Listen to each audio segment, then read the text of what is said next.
ahead, Alex. I'm Alex Gagukas. I am the head analyst of the Miami University Varsity CSGO team. I'm Joey Gata. I'm on the Counter-Strike Varsity team, and my in-game name is Varanus. My name is Chad Reynolds. I'm the head coach of the Varsity eSports program at Miami University. I'm Matt McFarland, and I'm one of the student directors at Miami University for Varsity eSports. Yeah. Great. What we wanted to give you a little bit of a background of what we've been doing at Miami and how our program has grown from a club to a varsity team. And I think some of our students here today can tell you a little bit more about our club and how it all started. Alex or Joey or Matt, you want to? Alex can start on it. Yeah. Go ahead, Alex. You want to give them background on the club? Well, the club's been around for about 2 or 3 years now. It's really grown from what it first started. It first started basically as our president, who is Stelany, and she basically just had a bunch of friends who loved to play League of Legends. So they would gather every night, and soon it just kept on growing in numbers, and I think now we're up to like 400 members in our esports club, and we even have our eSports Varsity program. If I remember correctly, it's been the fastest growing organization at Miami that's like a non-Greek organization for the last 2 years straight. So it's been crazy growing fast. Like I got involved around like mid-2015 or so, and I joined the exec board in the club this year. So it's been a lot of fun. Oh yeah, I enjoy it. Kind of set up some of the groundwork for the varsity program, and there's a lot of overlapping involvement between the two. Yeah, our club really was based off of competition. Everyone loved to win. Everyone loved to compete against each other to see who was better, and that's what really led to the varsity program. Yep.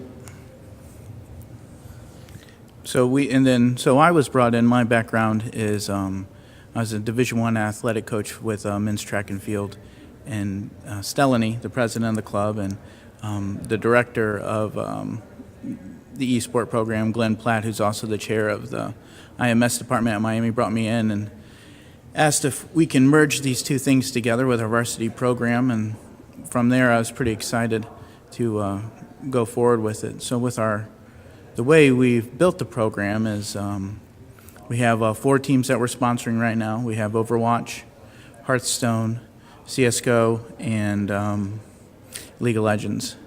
And we have a student analyst and a head analyst of each of the programs.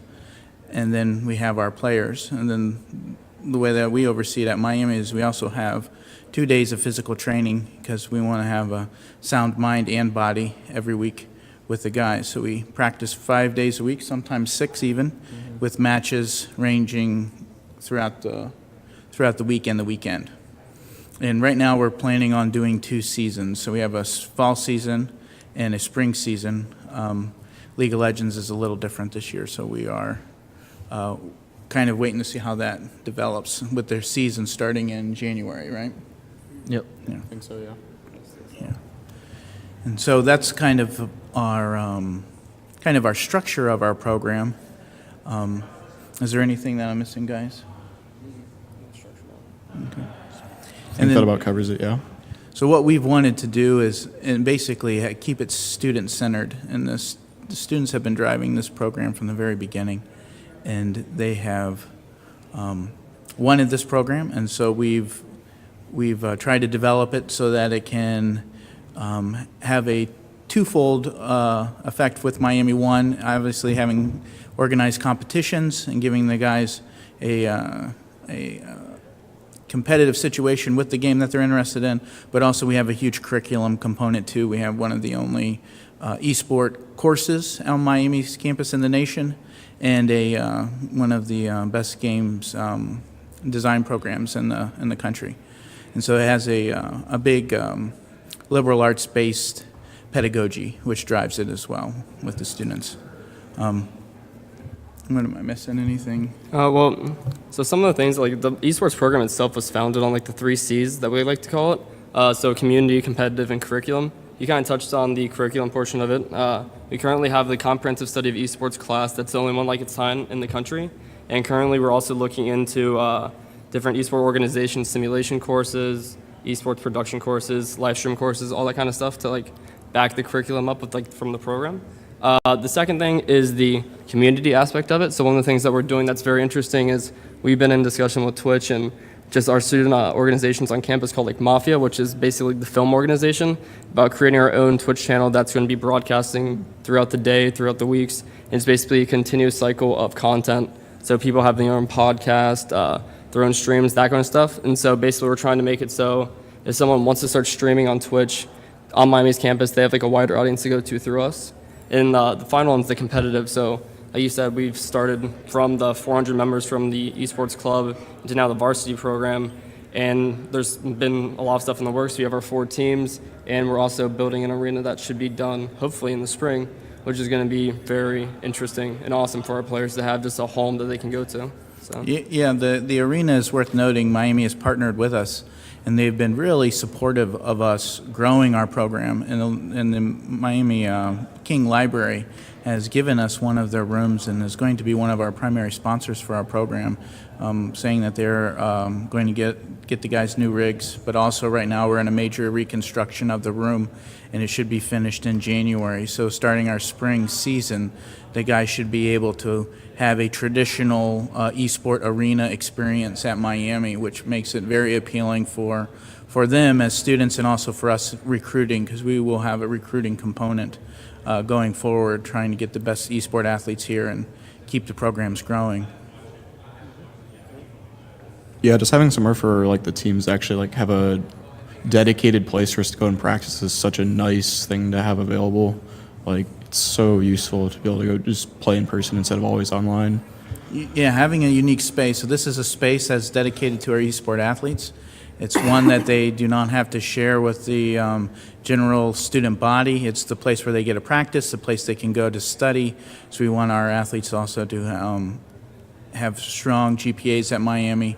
So it is a wonderful experience for them. I know transitioning, one of the big questions is how does anyone get involved with esport or interested at Miami, and how do they try out for the team? And I thought our head analyst for CSGO can give that experience, what tryouts were like and for Counter-Strike. Yeah, so basically we have tryouts at the beginning of the semester when everyone's getting in, and you can basically sign up. There are requirements, I'd say. You need to be, of course, at a certain skill level, because if we have anyone who's at any skill level, tryouts would take too long, and then we would end up maybe possibly picking the wrong person for the job. So we have a skill cap or skill base, we'll call it that we want to kind of achieve, and then everyone basically plays the game, and I and one other person, we both analyze the teams and the individual players on like different categories. I had 5 categories. I had aim, attitude, game knowledge, map knowledge, and yeah, that's actually about it. And we basically tried to pick the 5 best players that we could that would fit and play well together, which would complement each other's strengths. And so far, it's been proven to be working. Our CSGO team is working well together. We just won our most recent match last week. And we actually have a match coming up in almost an hour, so or less than an hour. Yeah, I was thinking too, Joey, since you made the team and our in-game leader, can you give us your experience on trying out for an esport program? Yeah, it was really interesting seeing how the process went through, and I think you did a really good job picking the team. I've been really liking it so far. It's been pretty awesome. I think we got a solid group of guys. Everybody kind of fits the roles they need to play, and it's really high skill level. Definitely an improvement. It's also a good thing that the grades, the grades that they're in, there's older, it's mixed with older kids and younger kids, but they're not really kids. They're in college, of course.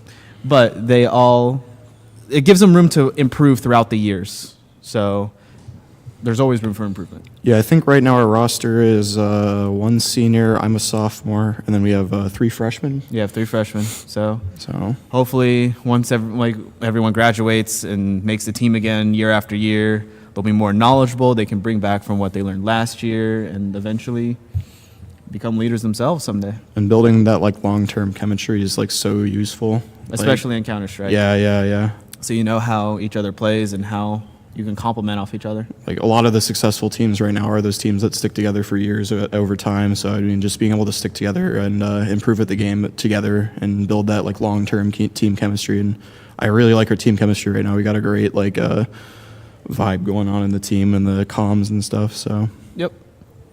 Who are our matches against today in the next 2 weeks?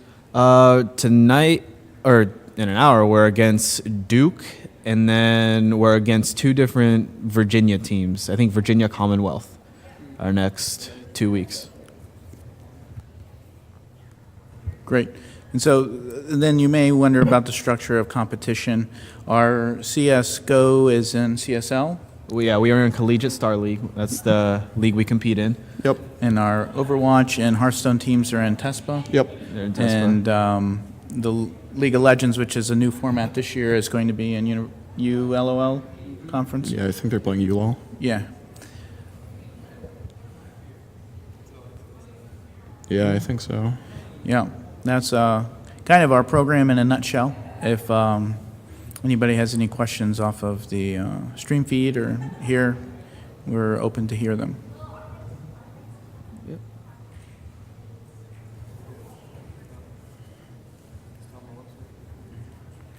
And if you want any more information about our varsity program, you can go to www.redhawkesports.com. You can find our analysts on there and our staff, and then also the eSport athletes and what they're doing. Our Twitch feeds are on there, and there's also a place where you can send us any kind of information. If you're interested in you're a high school eSport athlete and want to get in contact with me, you can email me through the page and also look at my university.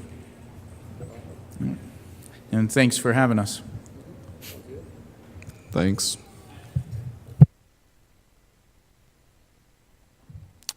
I guess you guys are done then.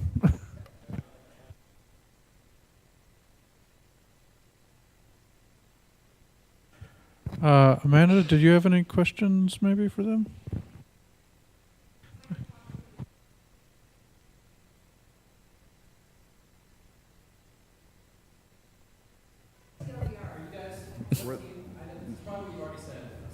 Yeah, we're the Miami eSports Varsity program. He's the coach for the CSGO team. I'm the head analyst. On the CSGO team. He's the director, and you're the student director? Yep. Okay. So your team is all CSGO? Yeah, we're the CSGO, part of the CSGO team. Yeah. We also sponsor 3 others: Overwatch, Hearthstone, and League of Legends. Okay, cool. Yeah, the only ones we know about is League of Legends. But where do you, like, how's the tournament structure work right now at the college level? Conference, how does it work right now? So currently we're playing in CSL, which is the Collegiate Star League, and currently the way that the first segment of the season works is we're playing a seeding round right now where we're playing everybody in our group round robin, and then after that we'll be seeded into another pod that will play round robin, at which point it's a cut to playoffs. So we're playing for seeding for like the main part of the tournament right now basically, and we have weekly matches on Saturday at 3 p.m. We actually have a match like right after this panel, so. Who's the governing bodies are? I think you said it was Duke, right? Yeah. Oh, we're playing Duke tonight, and then we play Virginia Commonwealth and Virginia Tech. I Virginia think, yeah. Tech within the next 2 weeks. Who's like the governing, who runs the league, you know, is it Valve, you know what I mean? Like, who is the governing body? Do you mean in terms of our program or the tournament we're playing in? It's just like the org is just CSL. Like they run different collegiate level teams. Like they do. What else are they running events for? CS:GO. Oh, CSL. It's Collegiate Star League is I think what the acronym stands for. It's its Yeah. own entity. Yeah. Yeah. But then like other games like Overwatch and Hearthstone, they're run through TESPA, which is now owned by Blizzard. So that they have a lot of backing to that. So like some of the professional casters for Hearthstone and Overwatch, both like will cast the TESPA games. So like last Thursday, I think it was, we were on it was on Tuesday. Our Hearthstone team's undefeated right now, I'm on the top in the nation. And so they got casted by Blizzard's official Play Hearthstone Twitch channel to like 5,000 viewers, which was really cool. And so we swept, I think it was Case Western we played against, and we beat them 3-0. And it was just a really cool experience for our players to be able to get casted by professional casters into like a bigger audience. And then for League of Legends, I think very similar to Blizzard and TESPA, they have their own ULOL league.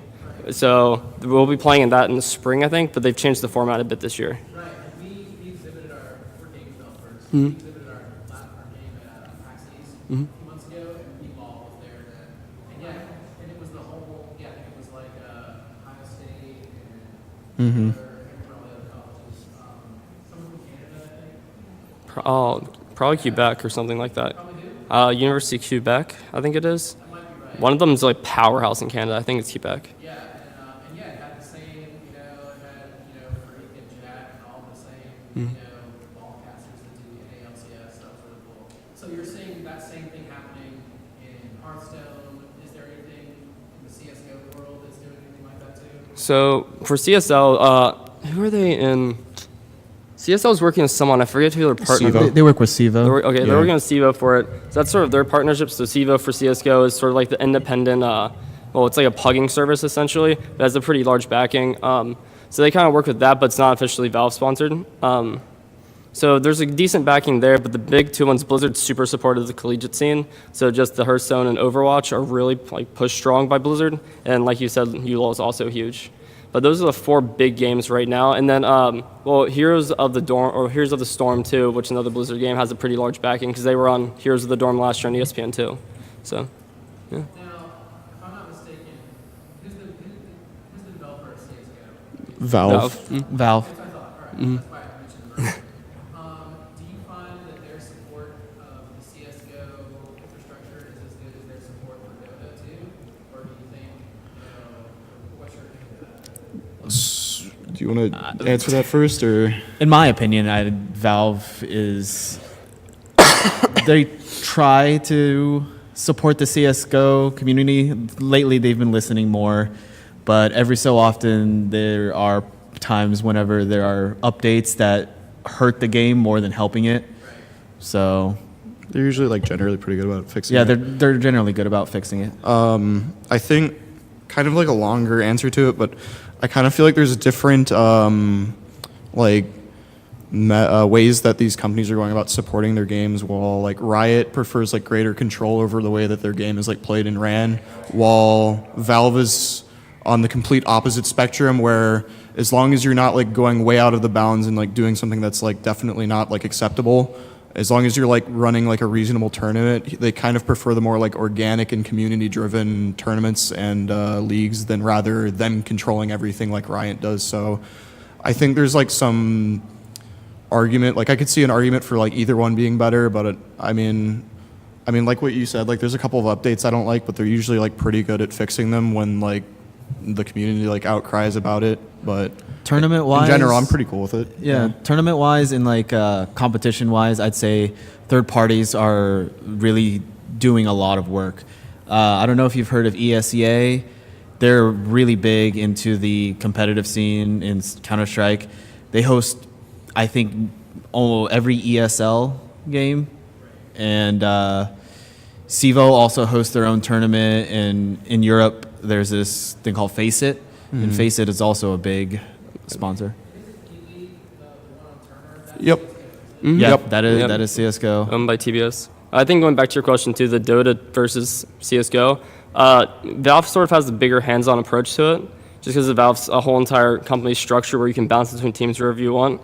It just seems like there's a lot more personnel working on Dota, especially when you can see like in events like the International compared to CSGO having majors that are Valve sponsored, but it's not like it's Valve sponsored with like a company doing the production side of things like MLG Columbus, but it's Valve sponsored, but not like a Valve event where the International's Valve event. So there's that kind of just, it's different. I think one of the reasons behind that is people like Ice Frog that do all the meta changing for the game itself, and who's been in the community since the Dota mod way back in the day. CSGO doesn't have that. I think that's a really big difference about just the approach to the game. And like you said, some of the patches that are very iffy compared to Dota usually being pretty consistent. It's just CSGO doesn't have someone that's always been super part of the community and that knows a ton about it. So. And in Do you think it plays that it's easier for Valve to monetize Dota 2 because of all the skins and all that kind of stuff? I know that in CSGO there's stickers and things like that. They also have There's skins too. They have skins. Yeah, I would actually say that's easier for them. Outside of like the international with the compendium, I would actually say that it's easier for them to monetize CS:GO. Honestly. Yeah, yeah. Like the keys and the stickers during the major and all that, and the operations. Like, How do you feel that you're? By the way, I know I'm kind of dominating questions, so anyone else just run over me and like dominate. How much support do you feel like you get from your university? You know what I mean? Like, and how much has that changed and grown and improved and things like that? In my opinion, I think the university has gone above and beyond to Yeah, really help I us. mean- They got us our own room in a library, so we have our own arena. They're sponsoring us with computers. They're sending us here, which is awesome. So I couldn't really ask for anything more. yeah, Like it's pretty awesome. they really do a lot for us. What is it now? Oh, like how do we practice Oh. for CS:GO? We in game we practice from 8 p.m. to 11 p.m. because I think that's the time that works for everyone. They have classes and I have a full-time job also, so we practice from 8 to 11, and we usually the structure that I like to go over each week is a new map. So Monday practice, we go over the map, we learn what spots people should play, and then from there on, we work on strategies on what we think can work, what we know is proven that does work, and then on we start doing scrimmages with other schools, other players. That's where CEVO and ESEA really come in big. They put us in a huge community of competitive players. There's teams out there that we can play and match, so they give us good practice Yeah. for our matches. Incredibly useful to find like teams to play against, and we use like a combination of like scrimmages and demo reviews to like practice like scrimmage matches, and then go back and like review what worked and what didn't work, and then like adapt after that.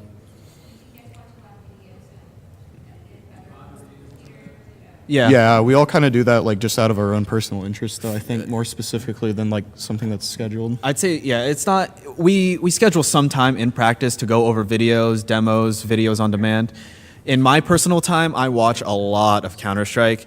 Since I'm the analyst, I like to do a lot of research on what I want my players to do, or what the meta is changing, or how the meta is changing, and I try and really teach it to them and find different ways where it can adapt to how they play. Yeah, I actually got to head out because we got our match in half an hour, Oh, yeah, so we we gotta have- go warm up for that. We have to head out. I'm sorry. We have a match in like 30 minutes, so. The other thing that Miami, Thank I you. think, does that's really neat for these guys is they kind of have a curricular piece. So we have a eSport course that they can take. We have game design course, and so that's a really neat opportunity for them to actually study what they're doing as well and see how it applies. And then the thing that I do with them, we also do some physical training with our guys every week. So 2 days a week we're running, push-ups, exercising, and then the one piece that I think that's important to add outside of the in-game experiences, we also do different kinds of games. One is ultimate frisbee, football, things like that, but mostly what we're working on in those situations is getting the guys to communicate, and communication is key to them in game, and so what we try to do is develop it outside of the arena space as well.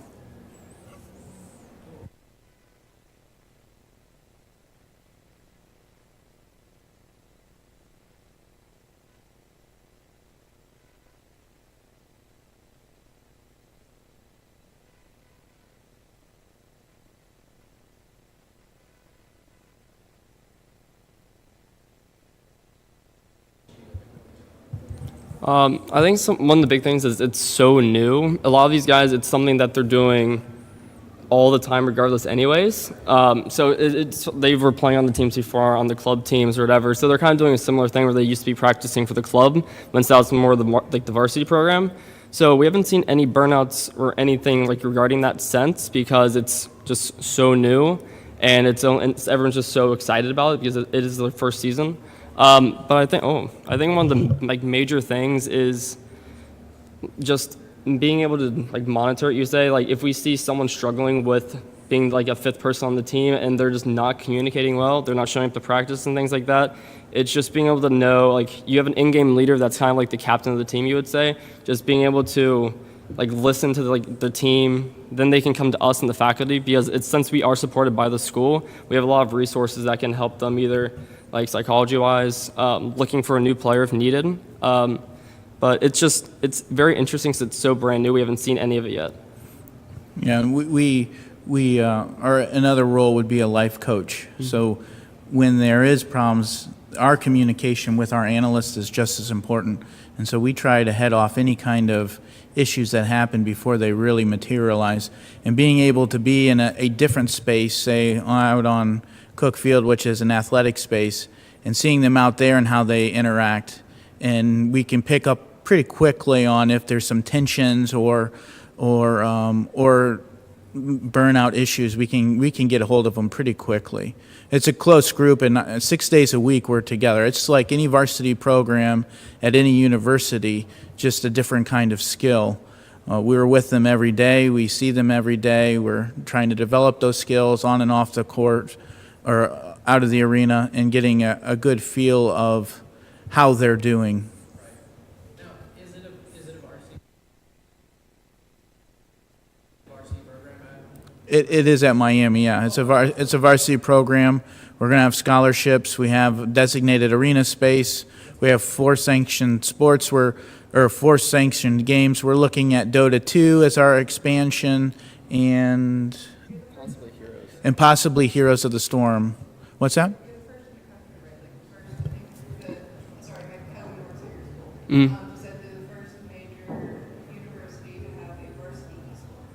Yeah, we're the first Tier 1 institution to have varsity eSport program. And then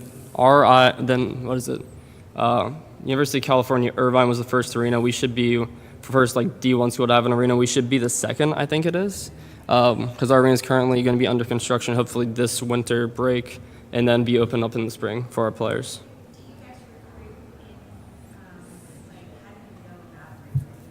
Yeah, it's very much like, and I think that's why they brought me in. So my background is men's track and field, volleyball, and so I've spent a lot of time in Division I level recruiting those individual athletes.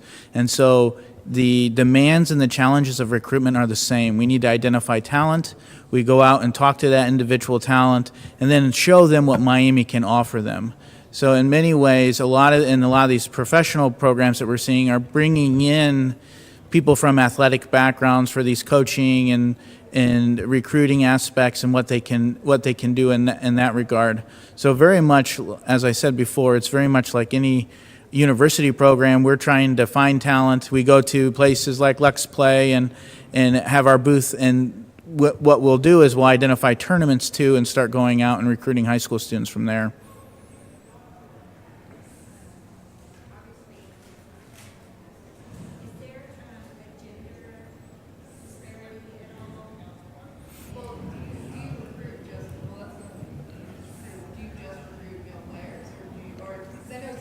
Yeah.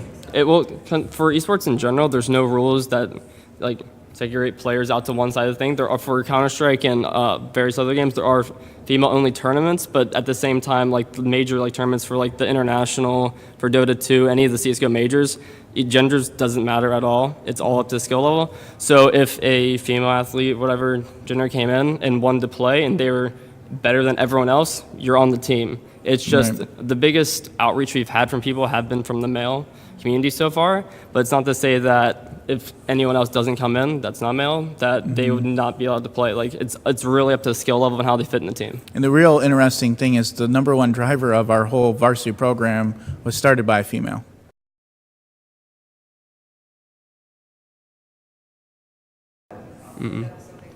No, not at all. That's the first I've heard of that, which is really interesting, and that's really weird and awful thing to do because it doesn't matter at all.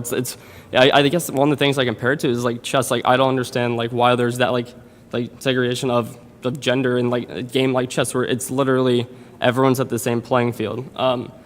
That's for us and for all these sports that we are sponsoring. It's co-ed completely. It's if you're better than everyone else, you're on the team. So, And our director, the chair of the department, Glenn Platt, has identified that he would like to have more a female present within our varsity program. So it's something that's definitely on his mind and something he wants us to get after in recruiting.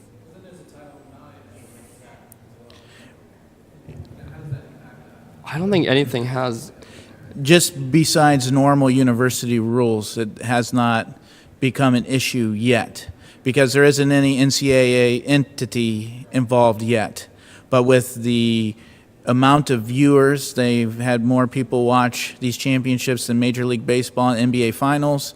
With the money that is starting to funnel this way, you bet something is going to happen. Do you foresee that they may have to split it, or do you think you're always going to be able to field co-ed teams? Or what do you predict might happen? It's going to really depend because it's kind of like clash of two worlds. You have the really traditional NCAA that has no idea what's happening with esports, and then you have the esports community that's like it doesn't like you go on Reddit anything. It doesn't matter if you're female and you want to play on the best team in the world and you're better than everyone else. You bet you're going to be on that team. So it's going to be that really interesting clash of those two just mindsets, and it's going to be really dependent on, I think, the universities, if they're going to accept the NCAA rulings, because all the teams are playing under NCAA right now for the more traditional sports. And it's going to be interesting to see if esports will fall under NCAA ruling too. I think it's still decently far away because the NCAA doesn't want to have to worry about it. But when money starts getting involved, they're going to come running. So, Yeah. So anyway, so the question part is, do you think, or are you perceiving yet any desire to have the NCAA involved in regulating, or do you think maybe they're going to try to stay away from the NCAA? It's tough. It's tough to tell early, as everyone can say. There's some advantages of having some conference names in there, like Big Ten. That's a driver. SEC. That's a driver. NCAA, not so much. But I am concerned about the all revenue is basically for these conferences are summed up in TV contracts. And the interesting thing about esports is you can stream original new content to a number of seats. You're not it's not divided up by cities anymore. So you have the whole nation of Twitch followers, and if you can put a pay-per-view on it, they're going to want to get their hand in that cookie jar, I think. Yeah, I mean, possible to have the conferences without the NCAA, or are they so bound together? Well, It's like you're totally right. I mean, you could have Big Ten, SEC. I think Pac-10 already has their own esports conference. Yeah. That would be amazing. You know what I mean? Like, I think I'm pretty sure Pac-10 announced either a few months ago or last year that they started their own esports conference with all the Pac-10 schools in it. So I guess beginning already, we've seen one conference that's a major conference in the Pac-10 declare its own esports league and have the backing behind it. It's going to be interesting. It's going to be, I think it's up to the universities really about what they want to do with it. Because I want to say, don't want to speak for the rest of our players and everyone else, no one wants anything to do with NCAA and all those regulations. They want to be able to run with it. That's the way of esports right now in general. It's the Wild West. It's all over the place. do you guys on your team do much Twitch streaming or anything like that? Or? So something interesting that we talked about a little bit earlier is we're actually been in discussion with Twitch and one of the student organizations called Mafia on Campus. That's basically the film organization. And we're going to be launching a Miami University Twitch channel that's going to be constantly streaming. Students can apply to basically have their own Twitch stream. They can come on, stream games that they want, have their own programming, and then our also games will be on there. So we're going to allow students to be casting, basically stream whatever they want, and it's just going to create something very interesting on Twitch. And we're working alongside of them to be able to have streaming and content creation on just an interesting level. So, yeah.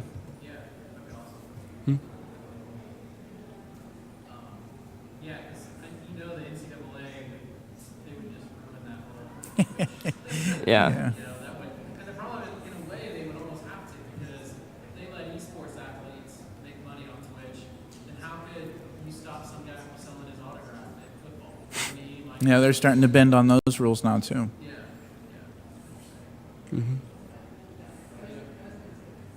So I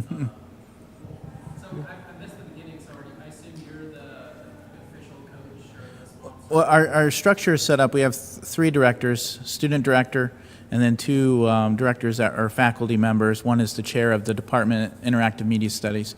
Then I'm the head coach, so I kind of try to help manage the four programs that we have. And then below me, we have the four head analysts with four student analysts of the individual teams. So, okay, so as far as the official, like, job at the university, there's you, the head coach, the director, those four analysts, those are not students? Like, you say you have student analysts also, but you have four non-student? That's correct. Oh, interesting. Yeah.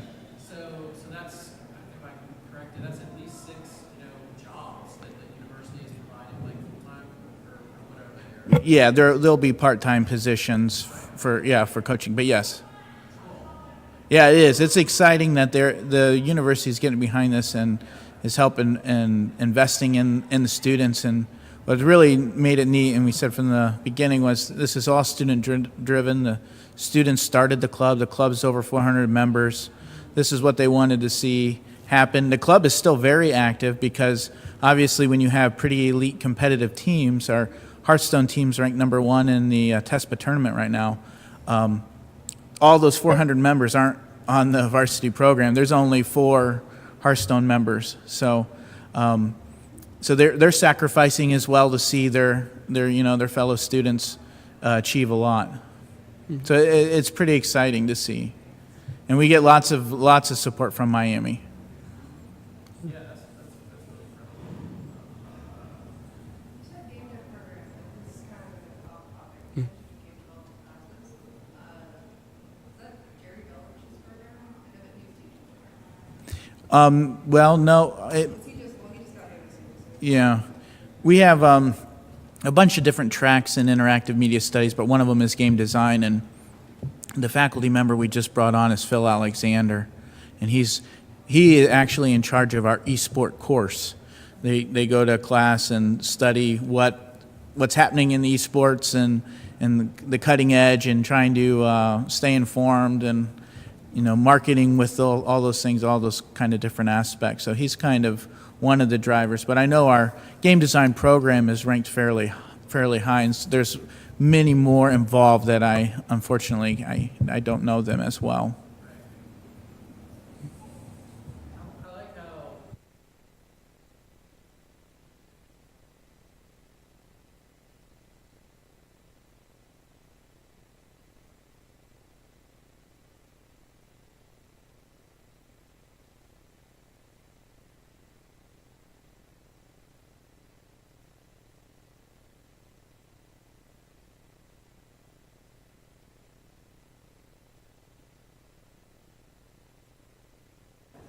so that is, I think that's really smart. They've started off with 4 right off the bat, so then you got. Well, we actually had a grand vision when we started. We wanted those 4, plus Dota 2, plus Smash Melee, which has a large following at Miami.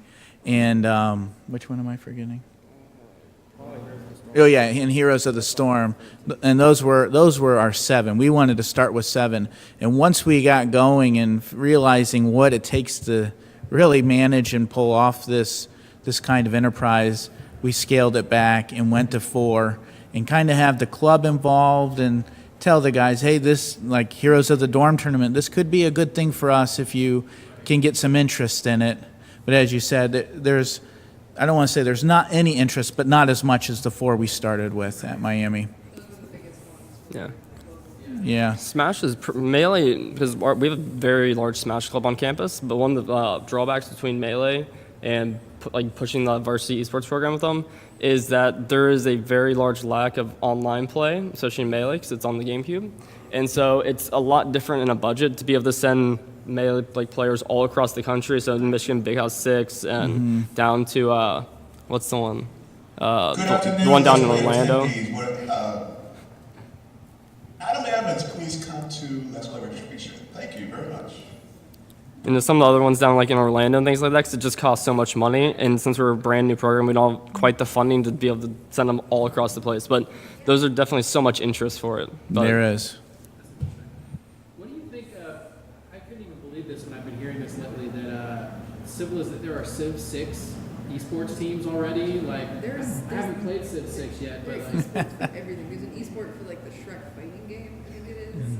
like how legit do you think, in your experience, if you even know, like how legit do you think that game does have a esports element or what? So I think one of the interesting things, and since I'm actually taking the comprehensive study of esports class, and we discuss it a lot, we bring in, when we talk about Smash, we bring in Smash Club presidents, stuff like that. And one of the interesting things that we've just kind of come across is it doesn't really matter what the game is and how it's laid out. If even you think it should be an esport, it really matters up to the community if they think it's an esport. So one of the biggest examples is Melee. The game was literally dying out. It was supposed to create as a fun party game. Anyone could pick up and just smash buttons and win. And then, like Nintendo was originally completely against anything. Back in EVO 2013, 2014, they basically said you can't stream our game, you can't play our game or whatever. And the community basically said, no, we want to play it. The community kept pushing, even though when it looked like it was dying, and eventually Melee is still a pretty big staple today. So I think, especially with games like Civ, it really just depends on how much the community wants to push for it. There is a competitive aspect to it because I know myself playing Civ 5, I haven't played Civ 6 yet, but always the one more turn, wanting to beat my friends, always playing online. So there's competitiveness there. It's really up to the community how far they want to push it, but there's always potential in any game. So. Speaking of like the Melee being on the GameCube, like how do they handle? I mean, they're not even making GameCubes anymore, right? Like, how does that? Especially since you brought up that you're studying it, like, how are these tournaments? I mean, are they constantly having to like search garage sales for GameCubes? You know, like that seems like a really unique challenge because they've got a major hardware, risk to maintaining their esport. How do they deal with that? Well, I would just know from in general. We didn't really talk about specifics about like console, that kind of stuff. The biggest one that I've seen, GameCubes were still like fairly popular when they came out, so there's a lot floating around. And when these organizations are putting out like 50 grand in like prize pools and all that kind of stuff, they have the funds to back up and get more GameCubes. Since there's only very few consoles playing at the same time, it's usually not that bad. It just hasn't come up in like an issue yet. It's one of the very interesting things is if you watch a Smash tournament, you see they're playing on the old CRT like TVs, with very low latency that are huge, and each of them have their own GameCube. So I think it could be a problem if the Melee community keeps pushing for a very long time because that hardware is going to become very old and it might break down. But because there hasn't really been issues, nothing's been brought up about it yet, and everyone has their own copies basically. And since the community is so passionate, if a GameCube dies, there's going to be that dude that lives 5 minutes away in Orlando when there's a big tournament going, hey, I'll run home and grab mine, Isn't that weird? I mean, I found that to be one of the coolest things about Melee in particular. Because, I mean, it's something that no other esport, League of Legends, CSGO, you play on the PC, that's never going to be a problem. You know what I mean? You're always going to be able to download a copy of the game, buy it, download. You're always going to be able to have hardware. None of you all were here yesterday when we had our Melee tournament. We had George was, he's back there, but we had to set it up on the stage because we had to set a CRT on the stage, and they sat on chairs over here, and then we couldn't get the capture card to work between the two. So if you watch the stream from last night, which we have recorded, we have a webcam pointed at a CRT because you couldn't get the video feed any other way. Yeah, it's super interesting. And then another point, I don't know if you've thought of this yet, is how do the top competitors practice against other top competitors when they live across the country? So one of the big things that they do is there's different basically emulators online, if I recall correctly. That's basically the game itself. Since they own the copy of the game, it's not illegal, so it's their own files basically. But they're playing that sort of emulator version online, low latency, but on PC. But it's super interesting. And then Project M, which was its own, basically they took Brawl and they modified it to have the mechanics of Melee. And that had a really big, just organic community online too.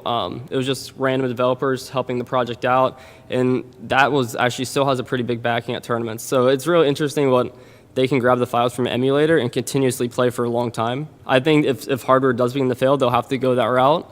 But it is an interesting problem, especially when you're like console locking games. So. Yeah, because I mean, like, if someone, say another student at Miami, watched you guys play CS:GO, they could be like, "Oh man, that was awesome! I want to learn how to play CS:GO. No problem."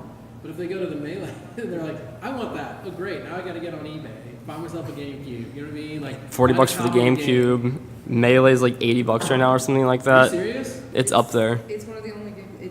It's a game that gains value over time. I mean, Nintendo games in general don't lose value, but like that Right. one, any of those fighting games, you can't buy them for under like $100. That's amazing. Yeah, it's really high up there. There's a few GameCube games that are really expensive. But yeah, it's very interesting. But I don't see that Melee community dying, or really just Smash in general dying for a really long time, because it's so passionate.